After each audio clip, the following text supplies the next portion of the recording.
Welcome back to our Barron Spotlight. Our guest here is Chipper Jones as we kind of go outside the box. And the reason we got him here, we love to talk about the potential of a Hall of Fame and who the greatest pitcher he ever faced and the greatest hitter. But this is it right here. And it looks like you and everybody thought real hard and long about the name. So let's start with the name ball player. Why not Chipper Jones, My Life in Baseball? It just became very simple, ball player. Why? I think ultimately the greatest compliment you can have someone talk about you or your career is to say that you were a ball player.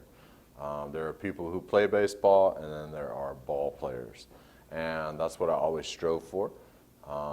Whenever I see a guy and I'm talking about him, that's what, and I like him a lot, that's how I will describe him, down and dirty.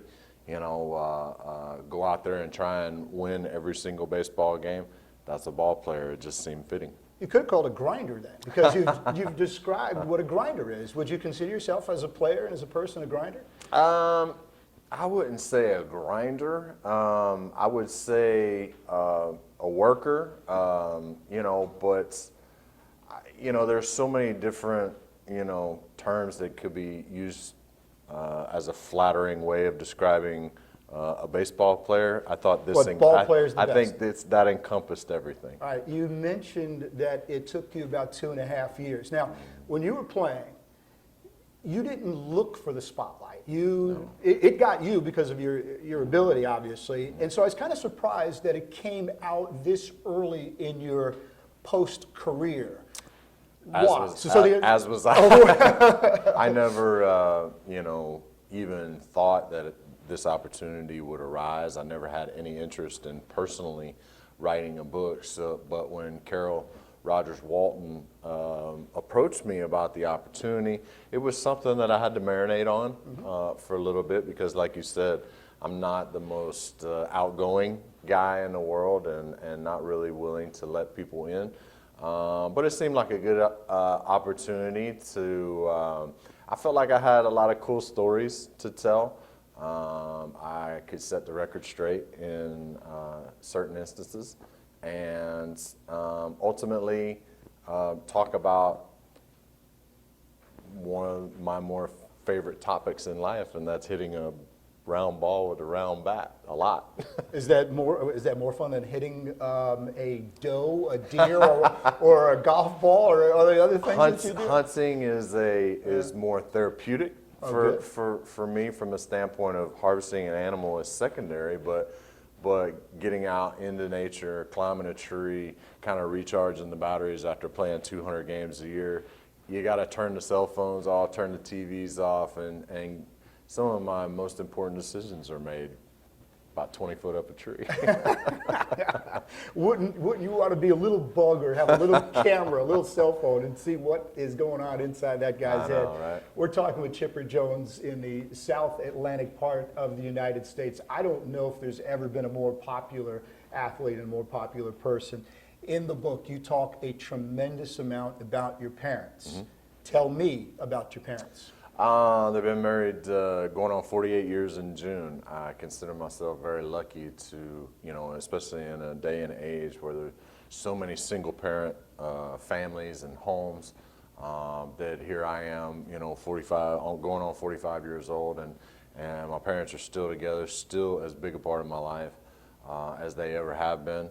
We live about 5 minutes apart. My mom and dad, I play golf and eat dinner with them a couple times a week, but those early years, and it was not an overbearing parental existence for them. They were just matter of fact, very discipline oriented. My dad's a Marine, my mother is a professional equestrian, so there's a lot of discipline built in both of those lifestyles, and they passed it on to me. I realized very early on that I had a gift for the game of baseball. Luckily, my dad was a baseball coach and was able to kind of cultivate that through the years. And they've been by me, through the ups and downs, through the pitfalls and the speed bumps and some of the championships and whatnot. So two of my best friends on the planet. I'm curious, when the phone rings at your house and it is either mom or dad, do they say, is Larry there, or is Chipper? I've been waiting to ask you that. Or is Chipper there? Is Chip there? I mean, it's yeah, they call me Chipper. They do. Okay. They call All me right. Chipper. I think my mom got very sick very early on in Big Larry, Little Larry. Oh, okay. So Dad is Larry as well. Dad is Okay. Larry. I'm a junior, and everybody said I was a chip off the old block when I was growing up, and it just kind of took off from there. We got that out of the way. I don't want to ambush. We're talking with Chipper Jones. You talked about it in the book, the interview that I heard in the Atlanta era. You talk about you made some mistakes off the field, and that is a center part of the book in terms of saying, hey, don't do so much like I did. Yes. How much can you expand, or do you want to Well, expand I on that? mean, some of the temptations that come along with the notoriety, the fame, the money aspect of playing on Superstation, playing for the Atlanta Braves early on in my career contributed to the demise of my first marriage. And, you know, not being able to hold those temptations off at arm's length and be able to take the higher road really cost me. And I think if I can express some of those things in the book, and, you know, high school kid or college kid or a kid that, you know, might even be in the minor leagues here at the AA level, could read that and really, you know, learn from some of my mistakes, then not only is it a book that could entertain you with stories, but it also has a message and a purpose, a good purpose. And I wanted to get those across because I'm not proud of the mistakes I made, whether it was infidelities or lying or how I was living my life in general. I don't want kids to make those mistakes because they'll be so much more magnified now in a world of social media where you can't do anything and get away with it. Back in the day, you probably could, but nowadays you're not going to be able to, and I just don't want kids to have to go through some of the things that I went through. You had Bobby Cox write the forward, and I would imagine, you know, as much time as you spent with him, he was like father number two. Is he the reason why he gets to write the forward? I think so. I think he was the closest to me for the longest period of time. You know, with my time with the Atlanta Braves, he drafted me #1 in the country in 1990 when he was general manager, and then moved down into the dugout when John Schuerholz got there. So I thought it was pretty fitting. You know, I've often compared Bobby to that favorite grandpa. Okay. You know, you got the one grandpa who's stern and by the book, very discipline oriented, and then you got that one grandpa that every time you shake his hand, he slips you a 20. And Bobby's that slip you a 20 kind of guy. It might not be a $20 bill, but it could be a nugget of information. It could be a story that stays with you for a long time. So he's a very special man to me. I promised a lot of people I wouldn't take a whole lot of time. Let me try to rapid fire a couple of things. The World Series ring and the winning of the ring. Is that really a top moment, special moment right now in your career? 100%. We play a team sport. I think anything individually should, you know, kind of comes after, you know, what the team's goals are. So ultimately, we set out around Valentine's Day of every year to be the last team standing. We did it once. That's one more than a lot of other teams in the game. So we're pretty happy with that one. David Justice, your favorite teammate. Why? I just clicked with David. Our personalities meshed. He took me under his wing early on and showed me the ropes, and I'm forever grateful to him for that. Dansby Swanson, the next Chipper Jones. What do you know about him? I think it's an unfair label, but certainly capable. You know, I think we're different kind of players. I see a lot of Derek Jeter qualities in Dansby Swanson, especially from a leadership standpoint. I think he's going to be, along with Freddie Freeman, one of the faces and mainstays that the Braves kind of build around for the next 10 to 12 years. And I think you have 3 more years before you're eligible for the Hall. One more, that's all. Just one more year. Yeah.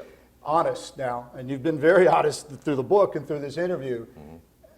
How much do you think about that, and how much do you not think about it? I never think about it, quite honestly. No, you're not being honest. I don't.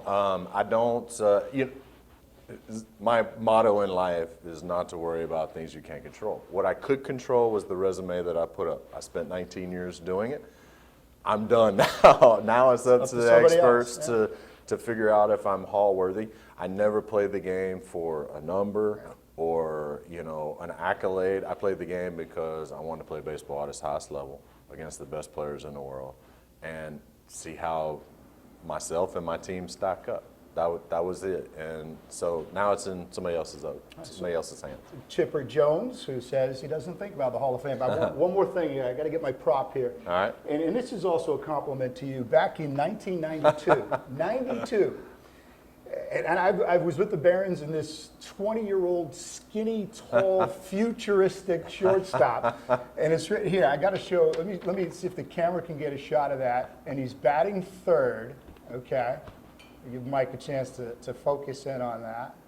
I picked out one of your better games, by the way, too. Okay. Yeah. I was going to say. But you did well against the Barons. Okay. Yeah, no, you did. I didn't remember, but. Chipper Jones, you were hitting .317, 4 homers, 15 runs batted in. You had a triple and a run scored. You singled. You had 2 hits. Nice. You hit behind Tony, or ahead of Tony. And Melvin was behind you. That's pretty darn good team. Bobby Lopez, Mike Bell, Mike Kelly. That team. We won 100 games. We won 100 games. I think we played, if you include the playoffs that year, we played 152 games, and we won 106. So I mean, that's quite a season. And when you look up and down that lineup, from all the Braves prospects that were on that ball club, you can certainly see why we were so successful. And he came up and he did the post-game show, and I was this moment. I was like, "Hey, man, Chipper Jones, you guys heard of him? You got a baseball card yet?" Yeah. It's been an absolute pleasure. I hope you enjoy your stay here in Birmingham. Sure. Thank you for stopping by. One final thing, because Emily and Jake, they would appreciate it too. Let's sell this thing, man. Sell it. Why am I buying it? How much does it cost? Where can I get it? Oh, that's a good question. You're gonna have to talk to the publicist about that. All I know is that. I think people will enjoy this book. There's a lot of cool stories from the dugout, from the clubhouse, from interactions between Bobby Cox and umpires and favorite players, favorite at bats, and obviously as we talked about some of the pitfalls and whatnot that come along with fame and money. Right. So hope everybody enjoys it. Get it. And in the Twitter account, Real CJ10. Real CJ10. We'll wrap things up here. You can see this interview, all of the other interviews that we do all summer long. Just go to Barons.com.